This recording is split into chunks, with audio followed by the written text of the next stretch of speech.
माऊलींच्या नतमस्तक झाला, खूप हाराचं ओझं सगळं दिलेलं आहे, हे ओझं आशीर्वाद आहेत, जबाबदारी पण आहे. मी दरवर्षी माऊलीच्या पालखीला आशीर्वाद घ्यायला दरवर्षीच येते. रामकृष्ण हरी. यावेळेस पाऊस आत्तापर्यंत चांगला झाला आहे, असाच पाऊस पडू दे आणि अडचणीत आलेल्या बळीराजाला न्याय मिळतो. खरं तर दादांचं या वारीवरती वेगळं प्रेम होतं, हे सगळं आता दादा नाही आहेत. की ना, दादाची आठवण आज सगळ्यांच्या मनात रोजच येते.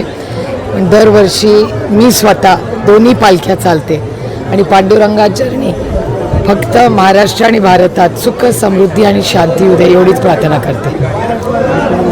वारीमध्ये कोणताही भेदभाव नसतो, समानता सगळं पाहायला मिळतं. सध्याच्या सर्वपक्षीय राजकारण्यांनी वारीतून काय शिकावं असं वाटतं? वारीतून आणि राजकारणाचा काही संबंध नाही. वारी ही श्रद्धेसाठी करतो आम्ही.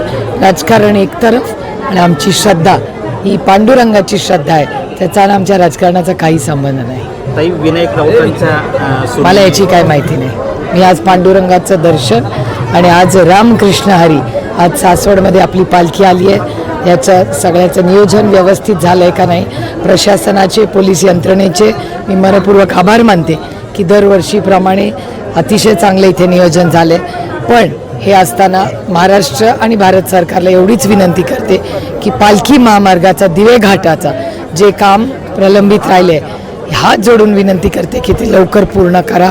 आम्ही सगळेच त्याचा पाठपुरावा एकत्र मिळून करतोय, पण ते लवकर व्हावं आणि पुढच्या वर्षी जेव्हा पालखी यावी तेव्हा दिवे घाटातून अतिशय चांगल्या पद्धतीने ती यावी. काही धार्मिक भावनेशी अख्खी देश जोडलेला असतो, मात्र त्या राम मंदिराचा मुद्दा विषय समोर येतोय, याच्यावरती अनेक रणतंत्र उठताना बघतो. या सर्व मुद्द्यांकडे तुम्ही कसं बघता?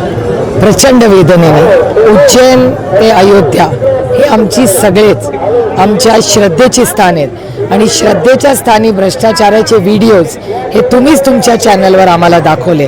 हे अतिशय अस्वस्थ करणारं आणि खूप दुःख देणारी गोष्ट आहे.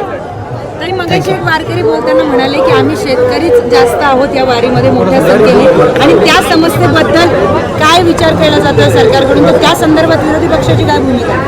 हा विरोधी पक्ष एक तर वारीला आम्ही राजकारण आणि वारी ह्याची गल्लत कधीच करत नाही. शेतकऱ्याला न्याय मिळावा आणि जी कर्जमाफी सांगितलेली आहे सरकारने ती सरसकट लवकरात लवकर व्हावी. तारीख पे तारीख नको आहे आम्हाला.